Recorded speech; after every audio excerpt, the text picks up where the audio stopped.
Nous exigeons la liberté au sein de l'État de toutes les confessions religieuses. Donc tu vois, dans la mesure où elles ne mettent pas en danger son existence ou n'offensent pas le sentiment moral de la race germanique. C'est-à-dire en gros, tant qu'un curé ne dit pas qu'en fait que les Ariens ils sont complètement cons, ça va. Le parti en tant que tel défend le point de vue d'un christianisme positif sans toutefois se lier à une confession précise.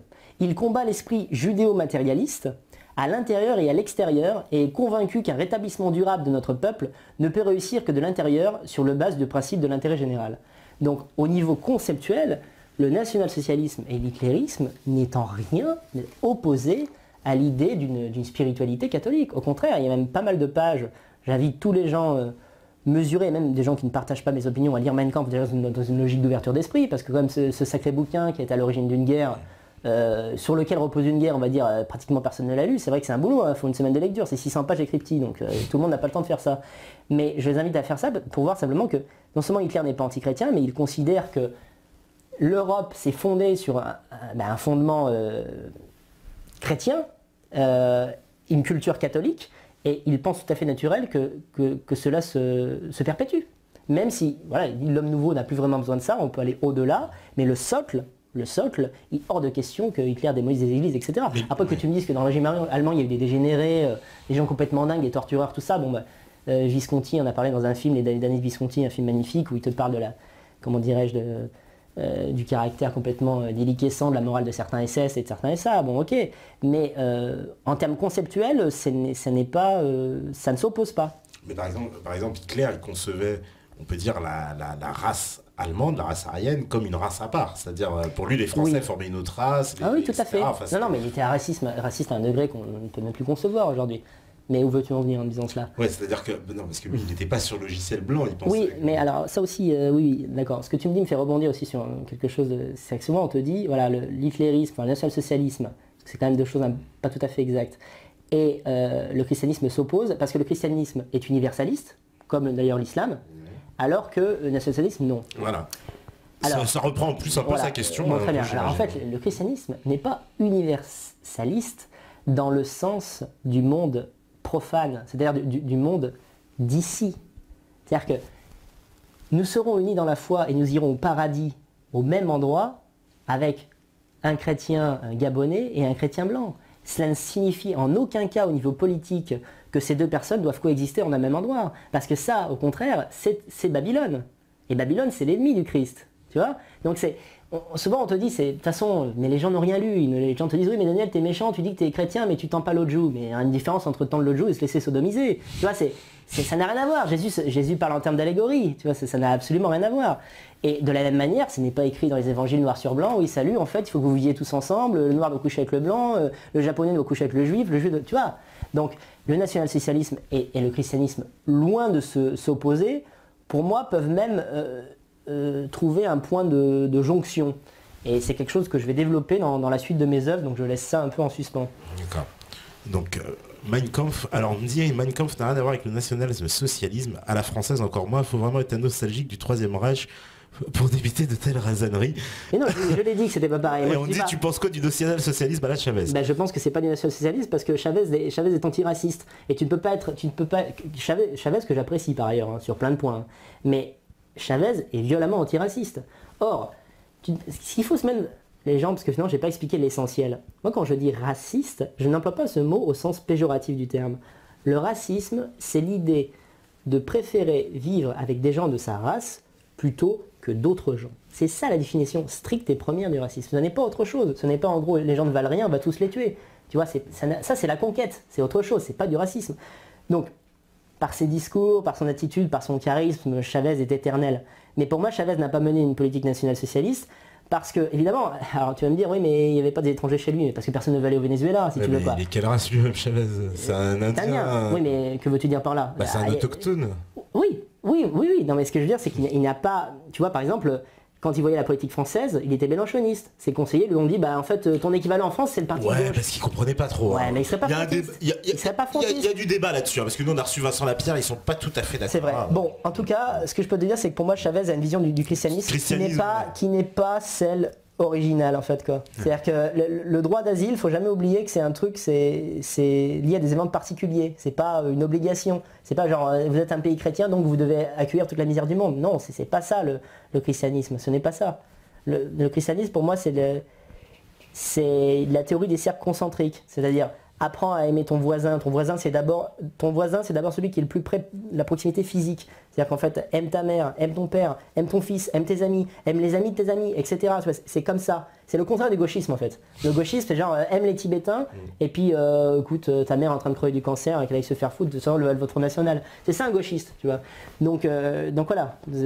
On me dit peuple pur, race élue, même combat.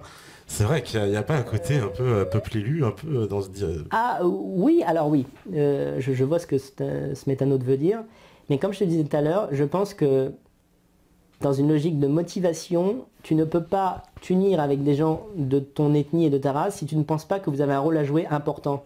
Ça ne veut pas forcément dire écraser les autres, ça veut simplement dire, oui, je ne veux pas que ma race disparaisse parce que c'est la mienne.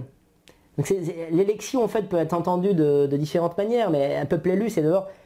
C'est ton peuple, donc tu as envie que ton peuple survive, c'est tout à fait logique, mais moi je ne t'ai jamais dit à ma connaissance, je veux non seulement que les blancs soient maîtres chez eux, déjà ça va être un combat de je sais pas combien de siècles, mais en plus de ça, après ils vont aller se venger, ils vont retourner en Afrique pour tout le mal qu'on leur a fait, ou ils vont retourner ou en Israël. Non, c'est pas ça que je te dis. Au contraire, je pense que c'est si tu veux, l'homme blanc pour moi a le défaut de ses qualités, c'est-à-dire qu'il est allé tellement vite en termes de progrès technologique, de civilisation, etc., qui s'est dit à un moment donné, je peux conquérir le monde. Et là, il s'est planté. Il s'est planté parce qu'il a essayé d'imposer sa vision du monde aux autres, ce qui déjà était immonde en termes d'intrusion. Genre, salut, d'ailleurs, Diodo en parle très bien de ça, genre, salut, est-ce que tu connais Marie, quoi? Le mec est là avec son, tu vois, non, moi j'ai le dieu de la forêt, c'est vrai, tu vois. Déjà, donc c'était déjà immonde sur le plan moral, mais en plus de ça, c'était idiot sur le plan stratégique parce que, tu vois, tu ne peux pas, de la même manière que tu ne peux pas arriver en Irak en disant toc toc, c'est la démocratie. Si tu veux, les peuples et le monde musulman, la démocratie, ils ne savent même pas ce que c'est. Donc, il est clair, et là je suis d'accord avec les antiracistes, au moins sur ce plan-là, il est clair que le blanc a péché par orgueil. Et cela ne doit plus jamais se reproduire. C'est-à-dire qu'il faut encourager les gens extra-européens à retourner chez eux dans une logique identitaire de retour aux racines, et il ne faut plus jamais retourner les emmerder. Voilà. Voilà. Ouais, parce que ça, on me dit le nazisme est luciférien comme le communisme et le capitalisme, donc anti-chrétien. Ouais, mais ça, il n'y a que de l'affirmation. Alors tu demanderas à Smetano qui m'explique en quoi le nazisme est luciférien en fait. Parce que Hitler, il a quand même participé à des sociétés cheloues, des sociétés de tués. Ah, écoute, soyons sérieux, c'est une émission sérieuse. Non mais ok ça. Non mais attends. Ça existe, tu peux pas quand même le... Non mais tu vois, même à ce moment-là, Dieudonné aussi, tu sais, je sais pas si t'es au courant, mais en 2001, il a fait une conférence de nage masonique, tu vois, non mais voilà, non mais on peut pas, ça peut pas marcher comme ça. Ou comme l'histoire de Hitler est allé au centre de la Terre, s'il te plaît, s'il y a un métanote qui me demande ça, moi je... Non, mais on a déjà parlé de ça. C'est de ça qu'il a tiré son génie, tu vois. Alors il y a aussi un truc... Ouais, mais tu peux pas balayer quand même le côté occultiste. Si, je le balaye parce que les sources sont pas... C'est pas fiable, tu penses toi? Je sais pas que c'est pas fiable, mais je veux dire, là je suis rénoiriste là-dessus, c'est-à-dire que sur l'ensemble d'une œuvre, le fait qu'à un moment donné, il allait boire un café avec des mecs de la société de Tulé, on en a rien à foutre. Le projet nazi, écoutez, tous ces gens-là, excuse-moi, je vais être un peu irrespectueux vis-à-vis de certains métanotes, vous avez plutôt une culture YouTube et pas une culture livresque. Parce que si vous aviez une culture livresque, vous sauriez qu'en fait, il n'y a rien de mystique dans le nazisme. Parce que déjà, je vais te dire un truc, un scoop sur les sociétés secrètes, c'est que les sociétés secrètes ne donnent jamais leur objectif. Parce que s'ils le donnaient, en fait, on leur démontrait la gueule, en fait. Que si les maçons disaient, nous, en fait, notre but, c'est que Satan règne sur Terre. Hein, ils le disent pas, donc c'est pour ça qu'ils nous la foutent dans le cul. Alors que, et ça aussi, c'est une idée qu'on a généralement sur les mouvements d'extrême droite, et c'est très bien que je parle de ça, parce que je voulais vraiment en parler, c'est que on dit souvent du fascisme qu'il avance tête baissée. Enfin, plutôt qu'il avance avec un voile. Genre, attention, tu sais, par exemple, les gens qui sont anti-Front National, vous verrez quand ils seront au pouvoir, ils vont tuer des gens. Oui. Bon, et en fait, le nazisme, et à travers l'écriture de Mein Kampf, c'est 1924, je crois. Donc, le plan, il était exposé. Il n'y avait rien de caché, il n'y avait rien de secret. En quoi est-ce luciférien? C'est pas luciférien du tout. Ce qui est luciférien, justement, c'est la sinuosité. Et le nazisme, c'est la clarté. Dans l'horreur parfois, parce que c'est genre en gros, on est la race supérieure, vous dégagez. Mais en tout cas, tu peux dire qu'ils sont méchants les nazis, mais tu peux pas dire qu'ils sont, qu'ils cachent des choses, tu vois, qu'il y a une mystique, quelque chose qu'on voit pas, etc. Non, Au contraire, c'est limpide, c'est clair comme de l'eau de roche.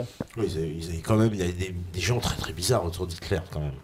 Après, on peut dire oui, ça n'a pas d'influence, mais quand même, ils étaient là, ils ont une influence. Il y a des gens qui ont participé. Écoute, moi en tout cas, dans le projet politique, je ne crois pas que...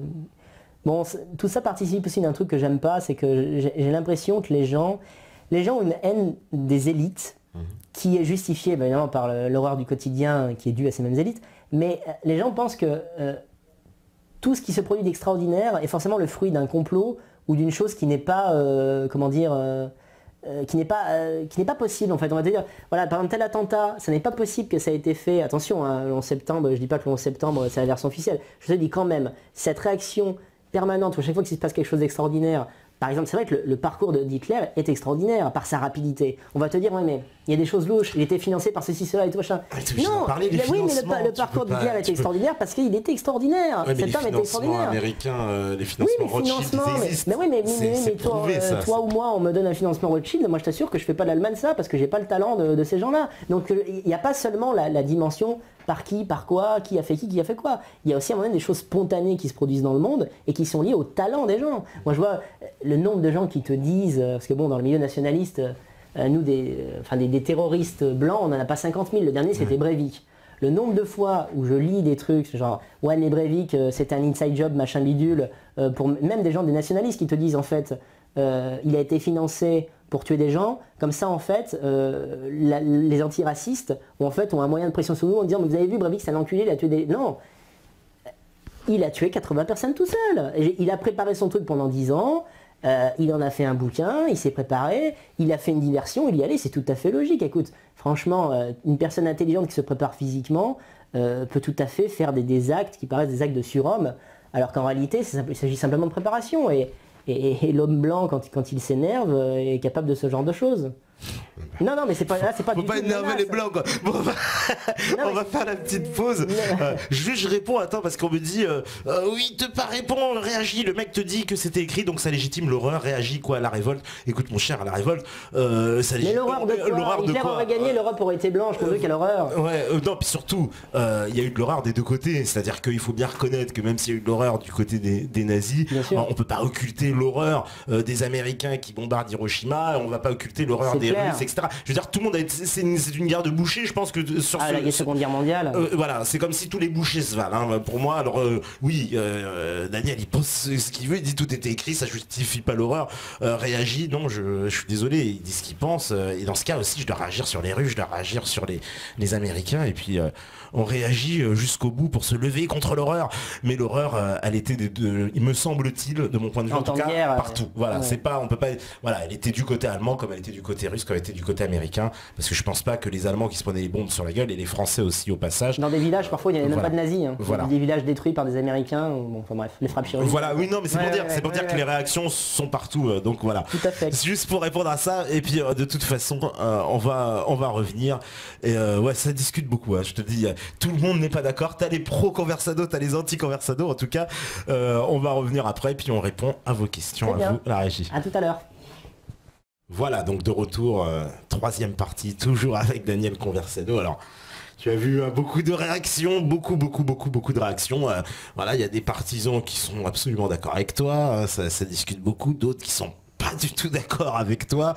Il y a pas mal de questions différentes. Voilà, il y en a une question, tiens, pourquoi Dieudo t'a licencié? C'est vrai. Dieudo m'a licencié parce que je m'entendais très mal, alors c'est ma version, hein, bien sûr, vous avez le droit de ne pas y croire. Hein. Il m'a licencié parce que sa femme me détestait littéralement, pour des raisons que j'ai toujours ignorées. C'est le délit de sale gueule, le j'aime pas ta gueule. Ce qu'elle n'aime pas, c'est que Dieudo, au départ, m'a intégré dans la diodosphère parce qu'il voyait en moi un artiste. Et en fait, Dieudo étant un artiste, j'arrivais à communiquer avec lui. Ça peut paraître dur à dire, mais pour les gens qui ne connaissent pas Dieudo, c'est un mec plutôt lunaire dans la vraie vie. C'est pas un mec qui... Tu vois, d'ailleurs, souvent les comiques sont pas des fanfarons dans la vraie vie. Contrairement, par exemple, tu vois, Soral est beaucoup plus fanfaron que Dieudo en réalité. Et donc, moi aussi j'ai un côté un peu lunaire et tout que Dieudo a apprécié dans un premier temps.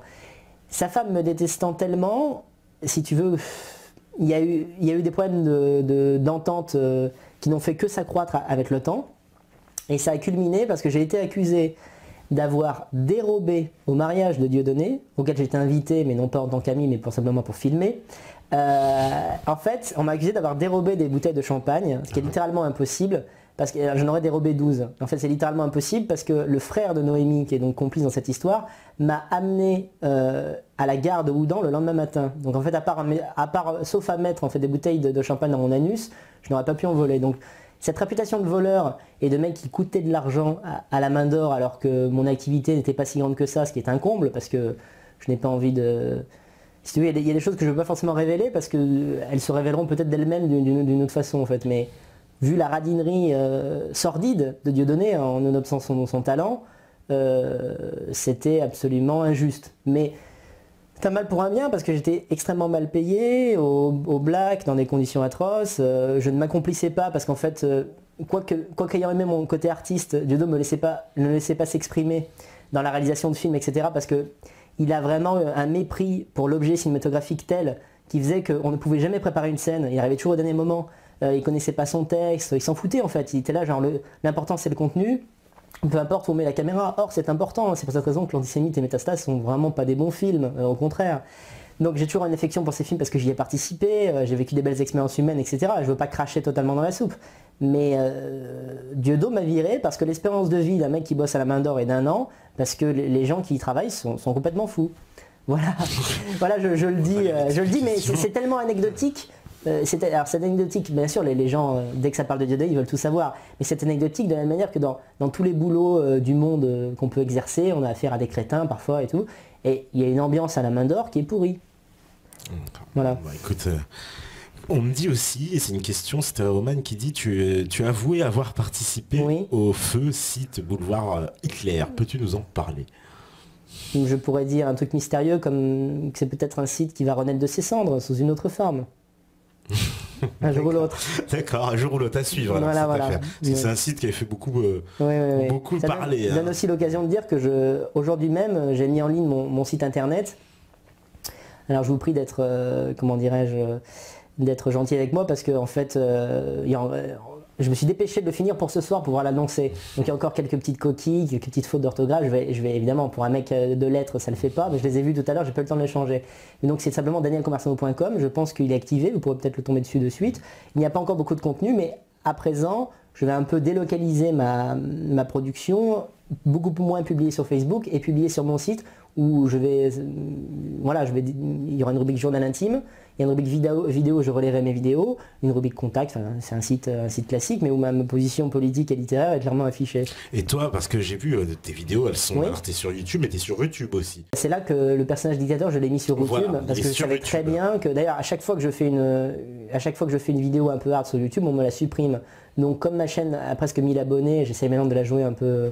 De toute façon, elle finira par sauter un jour, je sais pas quand. Le plus tard sera mieux, comme ça me fera des abonnés. Mais quelque part aussi, se faire virer d'une chaîne, c'est un argument marketing. Hein. C'est-à-dire, genre Daniel, le mec qui n'existe plus sur YouTube. Déjà, Valek surfe un peu déjà là-dessus, quoi. Donc ouais, moi, il y a un moment donné, mais j'ai des solutions de traverse pour pouvoir exister encore.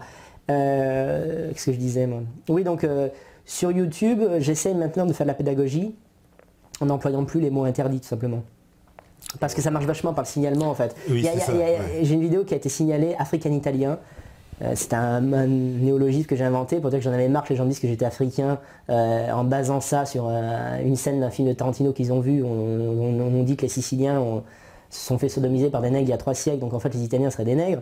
Enfin bref, et cette vidéo a été signalée en masse, je le sais de source sûre, je ne donne pas ma source, par une communauté de noirs africains vivant en France. Donc ça te situe le niveau de courage. Tu sais, genre en gros, on ne peut pas souffrir le point de vue de Conversano sur ce truc-là, donc on va se signaler cette vidéo, donc elle a été dégagée. De même manière que ma vidéo Jules César était noir, où je m'indignais du fait que, en fait, aux États-Unis, ils font jouer Jules César par un acteur noir. Ça devient la mode maintenant. C'est Lancelot est un black, Einstein est un black, Gandhi est un Mexicain, plus rien n'a de sens en fait. Et simplement, avec un peu cette gouaille française qui me caractérise, je montrais que ça n'avait aucun sens. Et parce que j'ai dit une vérité qui fâche, finalement je me suis fait signaler cette vidéo. Donc voilà, je suis sur Rotube pour dire des choses un peu plus hard et un jour je ne serai plus nulle part, mais j'espère que j'aurai assez de fans pour qu'ils me suivent à ce moment-là et qui lisent ce que je leur envoie par mail, ma production écrite on va dire. D'accord. Alors, on me dit Un national-socialiste bossant pour un noir et voleur de faux champagne, c'est beau le fascisme. Bah, sauf que je les ai pas volés, donc t'as pas écouté ce que j'ai dit. Il a pas écouté. Et alors attends, bossant pour un noir, avant d'être noir, Dieudo est talentueux, hein, et génial. C'est quand même un truc, un critère précis. Hein. En allant bosser pour Dieudo, je me suis pas dit, waouh, c'est la joie du multiculturalisme, parce que justement j'en souffrais à l'époque de cette dualité. Parce que en dehors de Dieudo, qui est un génie humoristique, la plupart des gens à la main d'or, qui tournent autour de lui sont des crétins finis à la pisse. On a vraiment des gauchistes, des parasites, enfin tu vois, Ahmed Moualeg, Jackie Sigo au carré, enfin non mais voilà. Ah, non mais si. Quand t'es violemment anti-gauchiste et que le mec que tu vois toujours, les mecs que tu vois toujours à la main d'or sont des gauchistes absolus en fait, qui finalement sont... En fait à part être contre les juifs, ils sont exactement comme les mecs de gauche. C'est-à-dire que c'est des gens à qui le discours racialiste ne peut absolument pas le sortir à la main d'or. Mais regarde, on est tous ensemble, il y a des blancs, il y a des beurs, il y a des machins. Tu dis oui, mais j'ai quand même le droit de penser ce que je veux.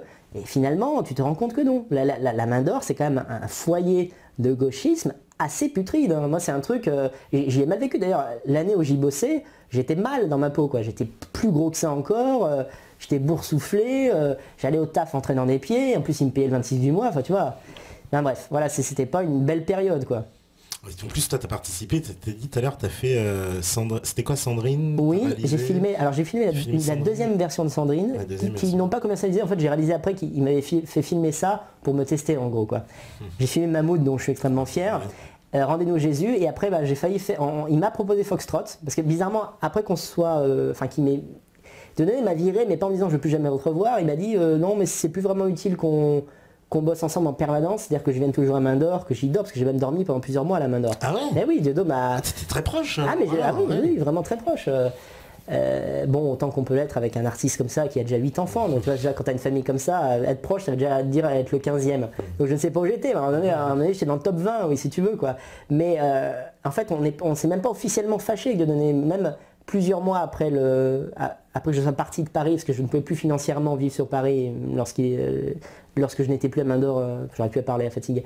Bref, étant viré, je n'avais pas de travail pour rester sur Paris correctement, et il m'avait proposé de filmer Foxtrot également. Mais sauf que c'était toujours avec des conditions pas possibles, en étant payé au lance-pierre, et si tu veux, tout génial qu'il soit, quand tu admires quelqu'un, tu peux lui faire une fleur une fois, 2 fois, 3 fois, après quand tu te rends compte que tu sais marcher sur la face, hein, tu vois, c'est... Voilà, je me suis dit Foxtrot, je verrai le spectacle en DVD, et tant pis si c'est pas moi qui l'ai filmé, quoi. Alors, qu'est-ce que je lis encore? Voilà, bon, comme je te dis, hein, beaucoup de gens d'accord. Alors il y en a justement, c'est vrai, qui te comparent à Kémy Séba et qui dit pourquoi quand Kémy Séba tient sensiblement le même discours sur l'Afrique, personne ne s'offusque, mais quand c'est un blanc comme Daniel qui veut une robe blanche, alors là c'est le tabou ultime. Il serait grand temps de vous remettre en question. C'est Mantas qui dit ça à certains autres métallos. Et surtout vraiment, c'est le monde blanc, il y a le monde hispanique, il y a le monde latin, il y a le monde noir, il y a le monde maghrébin, il y a le monde russe, il y a le monde... Voilà. Il n'y a que les blancs qui sont obligés d'accepter cette propagande multiculturaliste. Et ça, c'est insupportable. On parlait tout à l'heure, tu essayes un peu de tempérer, et je comprends tout à fait. Moi, je suis un artiste, donc de toute façon, moi, mon but, c'est de créer une œuvre, c'est pas de tuer des gens. Tu vois, et si le monde chiait droit, moi, j'aurais tout donné pour, tu vois, être un artiste un peu à la David Lynch, tu vois, un artiste un peu dingue, qui est son univers, etc. Tu vois, même artistiquement, moi je suis même plutôt de gauche, quoi. J'ai un univers un peu barré, tu vois. Mais le réel m'a pris en otage. J'étais obligé de partir de ça parce que je ne pouvais même plus m'exprimer. Et je pense que le bolchevisme mental est si fort que même des artistes qui ne sont pas politisés, s'ils sont géniaux, comment dire, leur génie sera subversif en lui-même. C'est-à-dire qu'il y a tellement de merde, par exemple, qui sort au cinéma, qu'un grand réalisateur aujourd'hui, il proposerait des grandes idées de films, on ne les lui financerait pas parce qu'il serait subversif de par son talent. Tu vois ce que je veux dire? Et c'est pour cette raison aussi que je suis d'extrême droite. Parce que j'ai constaté que l'extrême droite avait tendance à mettre en avance, dans une logique un peu hellénique d'excellence et de magnificence, les projets les plus ambitieux et les plus dingues, mais dans le bon sens du terme. Voilà. Ouais, d'accord. Ne parle pas de pudeur helléno-chrétienne. Hein. Bon, c'est une boutade. On me dit, Soral et Dieudo ont un point commun, ils s'entourent de personnes qui ne peuvent surtout pas prendre leur place. Ouais. Soral? C'est ce que dit Rodolphe, ouais. Ouais, mais Rodolphe a raison, bien sûr. Rodolphe a raison. Mais Rodolphe a raison. Rodolphe a raison. Soral se fait pas prendre en photo avec Vincent Vautelin, il se fait pas prendre en photo avec Daniel Conversano, il se fait pas prendre en photo avec Morsaille. Tu vois, dans une logique de réconciliation, machin bidule, tu vois. Moi, c'est ce qui m'a le plus déçu dans la dissidence, c'est qu'à un moment donné, je me suis dit, bon, le monde professionnel du cinéma est vérolé et est tenu par qui on sait, donc on va essayer de passer comme ça, on va essayer de passer par... Et en fait, je me suis rendu compte que, quoi qu'ils disent le contraire, le but de la dissidence n'est pas de mettre en avant des gens qui ont du talent et du génie. Ce n'est pas ça, parce que s'ils le faisaient, tu comprends, ils seraient noyés dans la masse de l'excellence. Or, en fait, Dieudo et Soral, quels que soient leurs défauts, sont quand même des joyaux. Dieudo est sur scène, c'est un crack, même s'il a, bon, avec la fatigue de l'âge, il se répète un peu, mais c'est quand même un crack, moi il me fait encore marrer. Soral, tu vois, quand il parle, il peut te parler pendant 5 heures avec ses rhétoriques, à la fin, si tu veux, tu arrives à penser le contraire de ce que tu penses. Donc je veux dire, c'est des magiciens d'une certaine manière.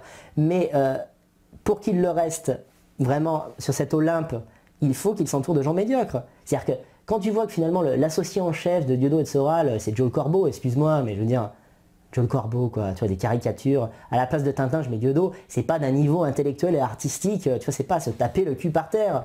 Donc, c'est un artiste. Le mot est fort, moi je trouve artiste. Ah ouais, oui, c'est un caricaturiste, c'est pas... Mais encore une fois, s'il existait avec d'autres gens à côté, je veux bien.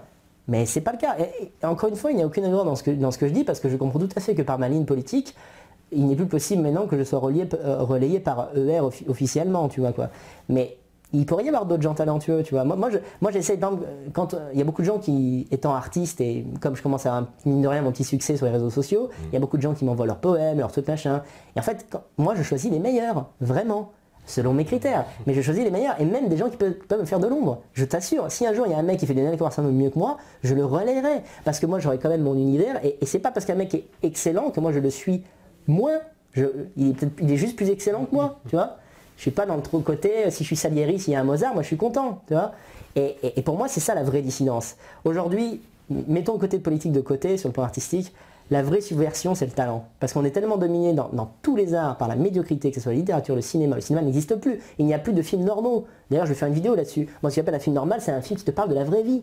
C'est toujours des films. Je veux dire, tu vas devant ton multiplex, tu vois quoi? Alors, Bad Boys 8, Shrek, donc des films où ça se tire dessus, des comédies, des trucs complètement débiles, des dessins animés avec des gens de 50 ans qui vont voir des dessins animés, là, tu te dis, mais genre, ah ouais, mais c'est très intéressant, limite, après, ils font des trucs sur Doctissimo, sur Allociné, ils font des reviews, genre, tu vois, limite des titres de thèse universitaire pour commenter Shrek 12, ouais. Tu vois, enfin bref.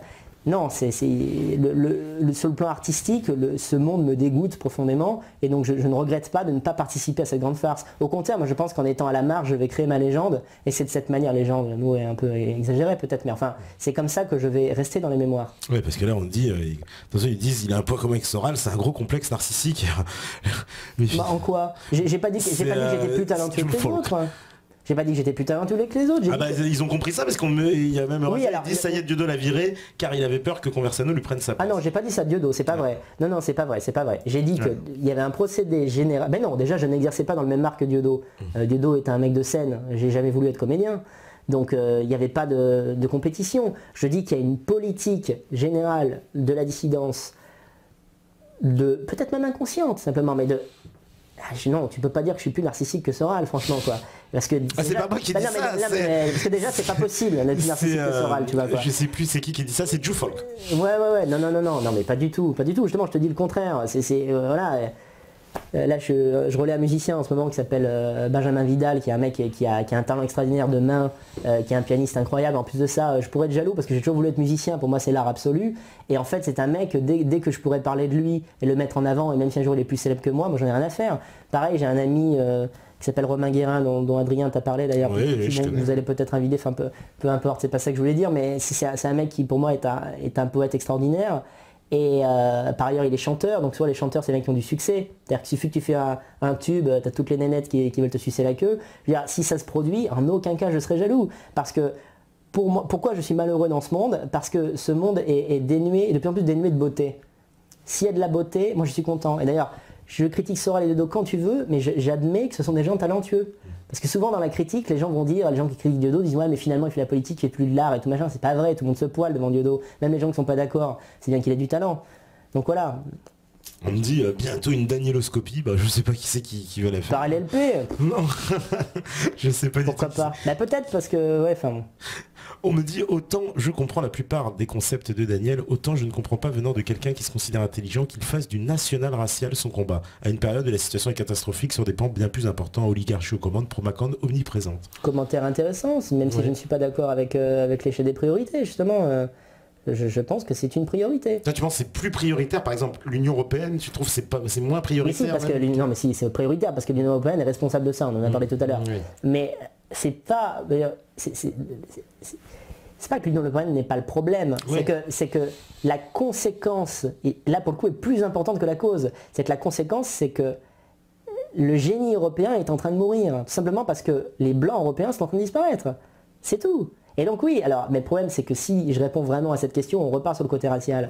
Mais oui, le lien c'est que si tu ne privilégies pas le combat racial pour la sauveté des blancs, en fait l'excellence artistique disparaît de ce monde. En tout cas pour des domaines comme la littérature, la musique classique et les arts de la narration.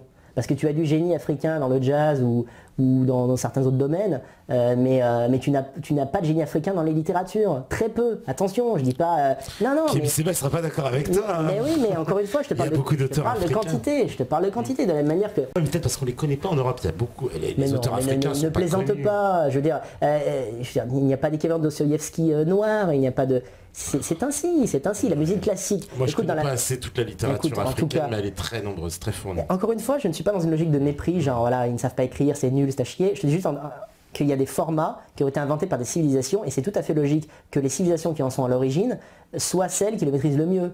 C'est-à-dire qu'en fait, on remue, tu vois, ce que je trouve ridicule en ce moment, c'est les nanas blanches. D'ailleurs, souvent c'est des Russes, je sais pas pourquoi il y a la mode là-bas. Enfin, bon.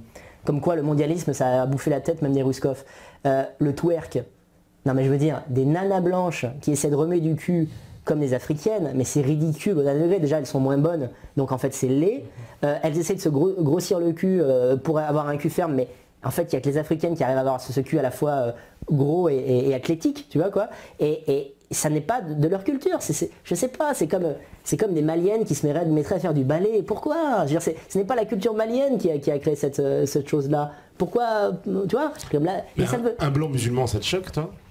Mais non, d'où vient cette question? Non, parce que c'est un peu la même chose. Ça, il adopte, non, mais déjà c'est un peu différent parce que l'islam est une spiritualité, donc déjà c'est pas pareil.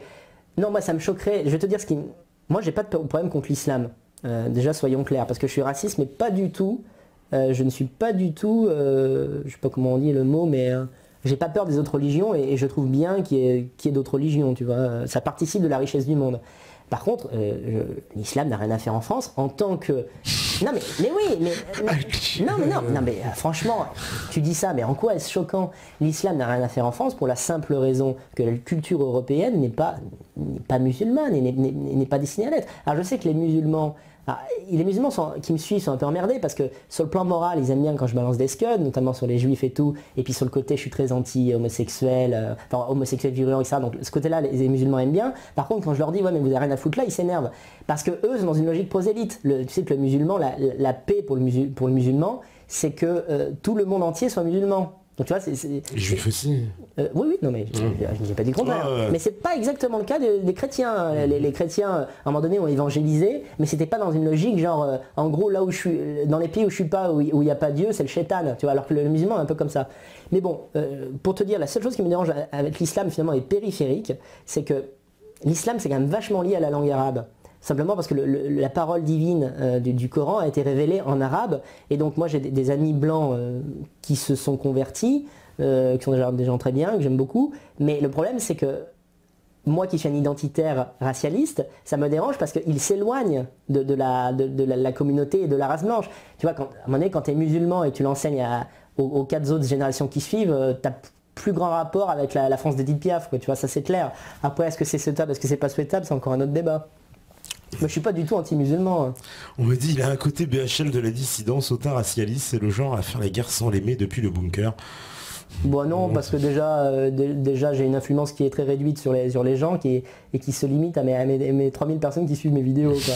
Donc oui, alors après, ça veut dire quoi? Je serais riche et influent, je serais un salaud qui dit aux gens d'aller faire la guerre? Non, parce qu'en plus, je ne parle pas de la guerre à l'étranger, je parle au contraire, moi, de chez soi, je parle du territoire, de la France. C'est-à-dire qu'en gros... moi, je suis vraiment nationaliste au sens pur du terme, c'est-à-dire que chacun chez soi et on ne se fait pas la guerre. On se fait la guerre simplement pour protéger ses frontières. Et c'est pour ça que moi au départ, je suis lepéniste au départ, parce que Le Pen c'est vraiment ça.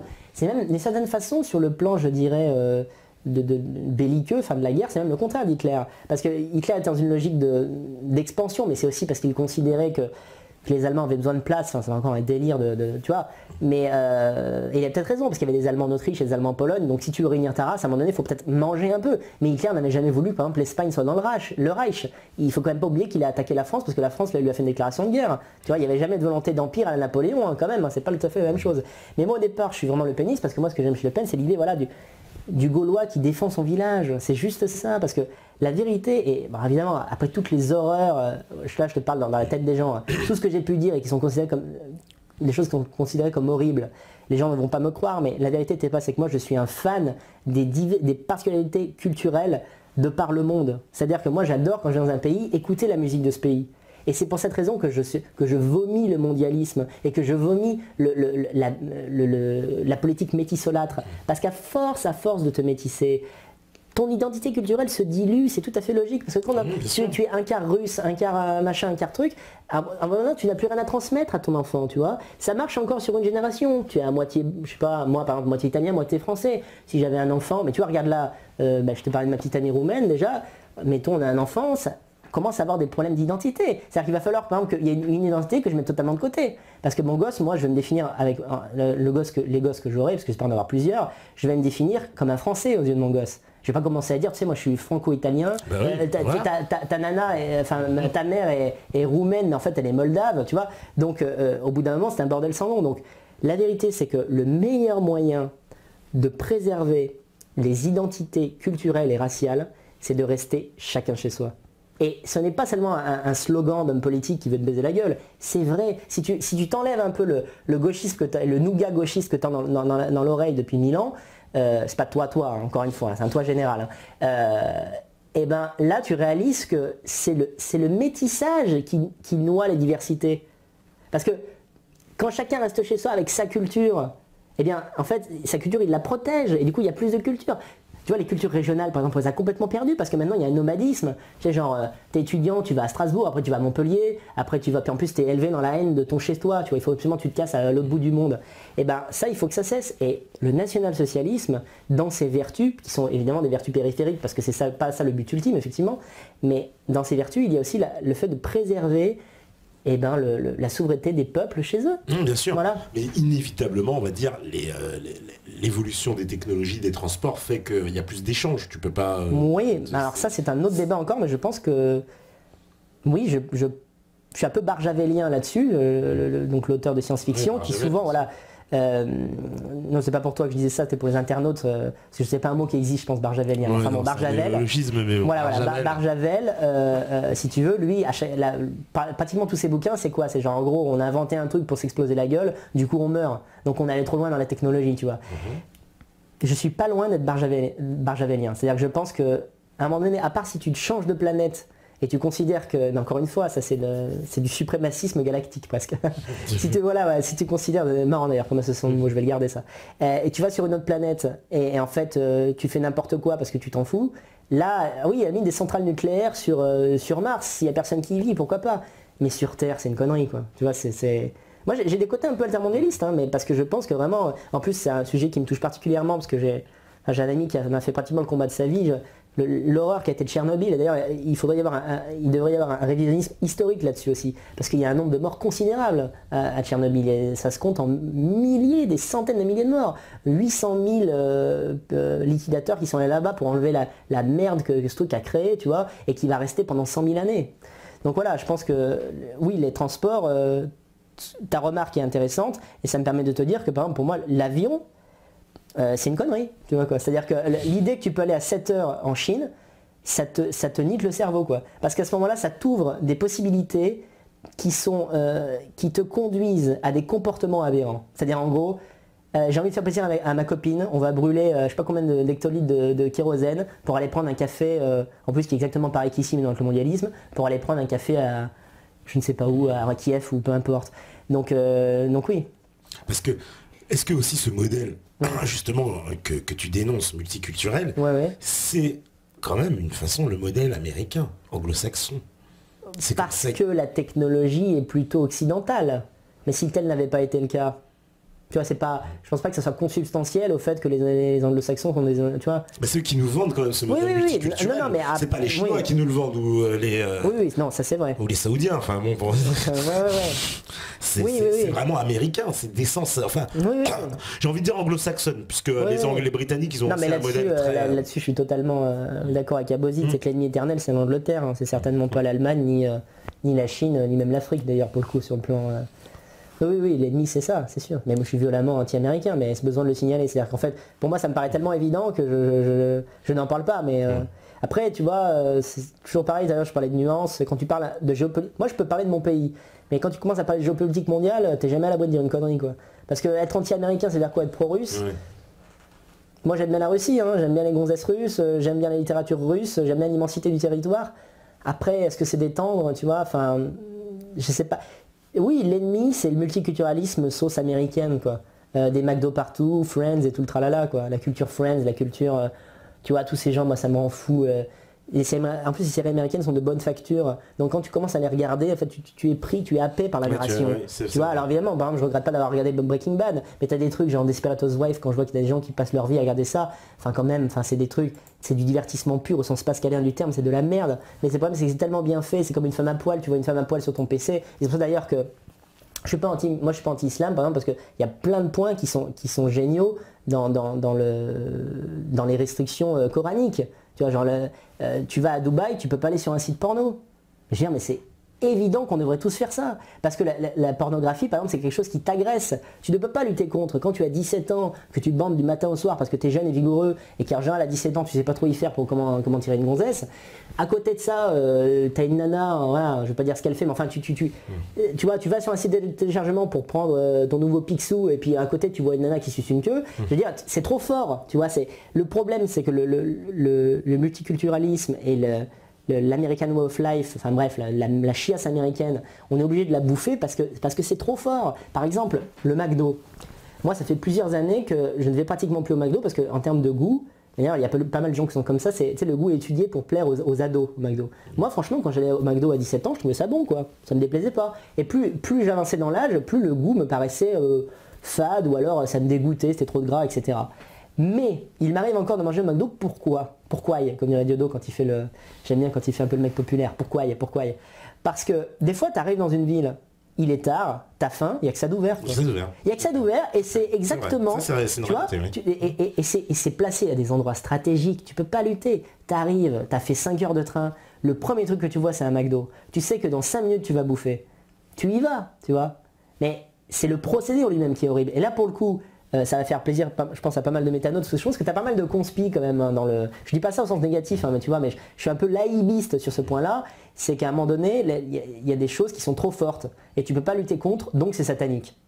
Tu vois, c'est pas pour rien qu'on a souvent mis, tu vois, Satan prend la forme d'une femme belle, parce qu'une femme qui est super belle et qui va vers toi, genre, oh, t'es mignon, t'es talentueux, tu vois... T'oublies tout, t'oublies que t'existes, t'oublies que t'as une famille, t'oublies que t'as des responsabilités. Enfin, certains l'oublient plus que d'autres. Mais, enfin, tu vois. Ouais, bien sûr. Mais voilà, tu peux pas lutter contre ça. Donc, effectivement, le modèle américain est atroce. Mais le problème, c'est que je n'ai pas de solution, en fait, à t'apporter là-dessus. Parce que, à part débrancher toutes les télés, interdire l'image, c'est-à-dire vivre en dictature, il n'y a que ça hein, pour lutter contre le modèle américain. À mon avis, les gens qui sont le moins imprégnés de culture américaine, c'est quoi? C'est les gens à Cuba, en Biélorussie et en Corée du Nord. Je te dis pas que le modèle est souhaitable, mais il n'y a que comme ça que tu peux échapper à la chiasse américaine, quoi. Tu vois, au McDo, à tous les coins de rue et tout le tralala, quoi. Alors, qu'est-ce qu'on me dit c'est marrant parce qu'on me dit c'est l'histoire d'un métis avec une tête de Siciliano en couple avec une Roumaine qui va expliquer à ses enfants qu'être français c'est être blanc de souche et que sinon faut dégager. Ben écoute, moi je vais d'abord sauver la race blanche et si après la race blanche me demande de partir, je le ferai avec plaisir. Si les gens veulent absolument... Bah, pas en Afrique, hein. Ah, vous voulez pas? Ah bah ce jour-là, ils vont te le... ils vont se rappeler. Ah bah les Africains vont se rappeler de toi et dire, oh bah mon pote, comment ça... Non mais écoutez, je demande quand même à tous les métanotes de se remettre en question et de dire à quel moment vous avez intégré l'idée qu'un mec qui est blanc de peau mais qui a une gueule de latin n'est pas un blanc en fait. C'est vraiment un truc, c'est très récent comme idée, c'est très récent comme idée. Après je veux bien, évidemment Encore une fois, c'est poreux. Il y a également l'Italie, la botte de terre. En plus, moi, je suis du sud de l'Italie. Je suis du sud de l'Italie, c'est vrai. T'es du sud de l'Italie, la Sicile a été occupée par les Oui, Arabes mais je pendant ne suis très pas longtemps. sicilien par contre. Je ne suis pas sicilien, je suis des Pouilles, tu vois. Ah oui, mais il est d'accord. évident, non mais il est évident que il y a également du métissage parce qu'il y a une proximité géographique. Tu vois. Alors je ne sais pas. Bon, moi, je suis monté sur 4-5 générations. Bah, je suis chat-perché. Les Carthaginois, ils n'étaient pas trop blancs. Les Oui. Carthaginois. Non mais d'accord. Mais l'idée, c'est le retour du chacun chez soi. Moi, au pire, si on me dit rentre chez toi, je vais en Italie. Encore une fois, ce serait pas grave. Mais je ne suis pas africain. Ça, c'est une réalité. Et les gens pourront me tranler tant qu'ils veulent là-dessus parce que T'as c'est peut-être des origines, t'as jamais fait l'ADN là? Non, mais je suis anonyme remonté sur quelle génération si tu veux, Non mais tu connais ce truc là, t'envoies ton ADN. c'est quoi Bah écoute, tu envoies ton ADN anonymement à un organisme et il te retrace les origines géographiques de tes ancêtres. Les haplogroupes, machin. Voilà, alors il y a des gens, je crois bien que c'est Hervé Rissel qui l'a fait pour prouver qu'il avait des origines européennes. Ah, pourquoi on a dit qu'il était juif? Non, qu'il avait des origines extra-européennes. Ah bon et par ce biais-là, alors si je m'abuse, hein, mais je crois bien que c'est lui qui pour démontrer, pour appuyer sa thèse. Moi, ce que je sais, c'est que quand je suis arrivé sur Paris, j'ai rencontré pas mal d'amis nationaux qui étaient époustouflés, on va dire, par ma sincérité, hein, pas pour mon talent, sinon je me ferais pas un auto-plébiscite comme ça. Et donc, ils ne croyaient pas à la réalité de mon combat. Alors j'étais obligé de montrer de ma bite pour montrer que je n'étais pas juif. Ouais. Donc, voilà, nous on se demandera rien. Non, mais tu verras que ça va venir, les commentaires comme ça, les gens vont te dire non mais en fait s'il ouvre autant sa gueule et qu'on l'a pas encore dessoudé, c'est qu'en fait il est juif. Bah écoutez, s'il faut envoyer une photo, voilà, mais j'espère qu'après, si j'envoie une photo de ma bite, j'espère qu'après les gens diront Daniel a raison, ils feront un montage, ils montreront leur thumb. Voilà. Oui, j'ai lu la question de ça, mais sincèrement c'est une question que je trouve pas très intéressante.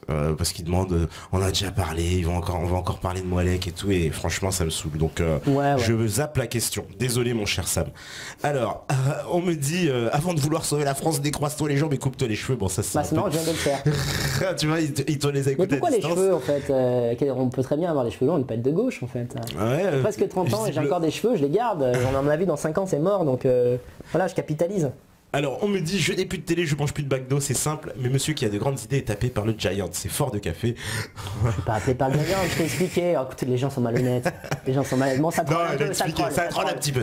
Et des fois, je vais te choquer, il y a des fois, je vais le bouffer dans des kebabs. Parce qu'en fait, mais c'est très rare, hein, parce que par contre, les kebabs, c'est même pas tellement une aversion culturelle, c'est que j'ai des mauvais souvenirs avec quelques kebabs. Des fois, j'ai bouffé de la viande avariée. Hein. Bon, enfin bref. Ça n'a rien à voir avec la race, c'est qu'ils font n'importe quoi, c'est juste ça. Mais pareil, des fois les kebabs se verrent assez tard, et il y a un truc que j'aime bien, et voilà, je peux te dire les qualités des gens des pays du Sud, c'est qu'en fait tu arrives dans un kebab, ton kebab coûte 6,50, t'as 6,30, le mec il te le vend. Tu vois, tu peux pas faire ça au McDo. Oui. Et ça, c'est en plus moi qui suis de culture méditerranéenne, c'est quelque chose qui me manque ça. Tu vois, la rigidité, et à Paris c'est comme ça, tu vois. L'autre fois le mec a failli me tuer parce que tu vois, j'avais pris un café puis je me rends compte que j'avais pas un bal 90, j'ai un bal 90 pour un café de merde, j'avais un bal 60, le mec était là, genre non, donnez-moi ma carte d'identité, je dis non, vous plaisantez en fait quoi, s'il vous prend en fait quoi. Bon, je sais pas, il m'a peut-être pris pour un arabe, tu sais quoi. C'est ça aussi avec ta tête. On me dit aussi, le métissage n'empêche pas le patriotisme. Vous dites vous-même que vous vous sentez français malgré vos origines italiennes. Les valeurs d'un métis né en France sont les mêmes que celles d'un français pure souche. Je suis moi-même de diverses origines et je me sens purement française. Je n'ai aucun problème identitaire. D'accord, non mais je la crois, mais c'est une femme ? C'est une femme, ouais. Cette personne peut-elle quand même nier que globalement, les gens qui ont une double culture français-marocain, français-algérien, enfin bref, français-africain, ont tendance quand même à rester plus sur la leur. Et je vais citer Dieudonné, je suis désolé, parce que Dieudonné, il te parle souvent de ses racines camerounaises, il te parle rarement de ses racines bretonnes. Donc tu vois, il y a des cultures qui sont quand même vachement plus phagocytantes, tu vois. Et même par exemple, des fois c'est lié à qui est le père. J'ai remarqué que souvent quand le père n'est pas français, c'est souvent cette culture-là qui gagne. Par exemple, je t'ai cité l'exemple du sport. C'est souvent les hommes qui aiment le sport. Bon, moi, mon père, il regardait les matchs de la Squadra. Si tu veux, la France, il n'en avait rien à foutre. Surtout qu'en plus, sur le plan racial, il n'était pas français. Donc moi, si tu veux, encore aujourd'hui, alors qu'il joue comme des pieds et qu'en plus, maintenant, il y a un noir dedans, moi, je supporte qui est nul d'ailleurs, par contre, mais qui n'a rien à voir. Il est noir, mais il est nul. Enfin, c'est encore autre chose. S'il marquait des buts, encore putain. Mais moi, en fait, je vibre quand il y a l'hymne de la Squadra parce que mon père était italien. Donc je suis encore mieux de l'âme que les autres de comprendre pourquoi en fait quand on est marocain français ou même ce qui est le plus souvent le cas marocain de parents mais qu'on vit en France, on aime son pays et on vit pour le Maroc, tu vois, c'est tout à fait logique. Après que ces personnes soient intégrées, écoute, bah oui, je vois bien, toi t'es un bon contre-exemple, je vois très bien que t'es plus français que gabonais dans l'attitude, c'est évident.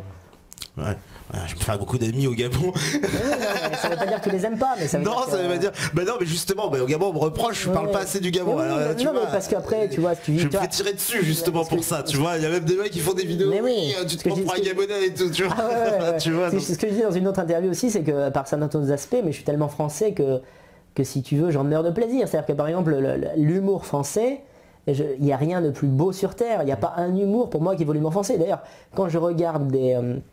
comment te dire, quand je regarde des spectacles comiques italiens, j'en comprends le sens parce que je parle l'italien. Ah, tu Mais parles italien? Ouais, mais je parle italien comme une vache espagnole. Hein, D'accord. tu vois, c'est-à-dire que je sais pas rouler les airs, des fois je cherche les mots. Enfin, tu vois, c'est. Enfin bref, je parle italien comme un mec chez qui on ne parlait pas italien quand il était petit. Tu vois, la vraie assimilation. Tu vois, je l'ai limite appris moi-même l'italien en regardant des films. Bref, ce que je veux dire, c'est que l'humour en fait italien, moi je ne comprends pas. Ça me fait pas rien. Tu vois, mais de la même manière, je t'ai cité ma copine roumaine tout à l'heure, elle regarde un spectacle de Diodo et là genre Oui, bah, c'est drôle, c'est quand ça qu'il lui faut rire, passe- tu vois, elle me voilà, voit rire, ça elle lui passe rit, à tu vois, côté. mais sinon voilà. Parce que l'humour est vraiment lié à la culture. Ça c'est là, clair, pour le coup. l'humour, bah voilà, c'est la dernière chose que tu comprends dans une langue. Tu Ouais. peux apprendre le russe demain, dans 3 ans tu sauras toujours pas pourquoi un russe a ri là et pas là. Tu vois. Exactement. Donc,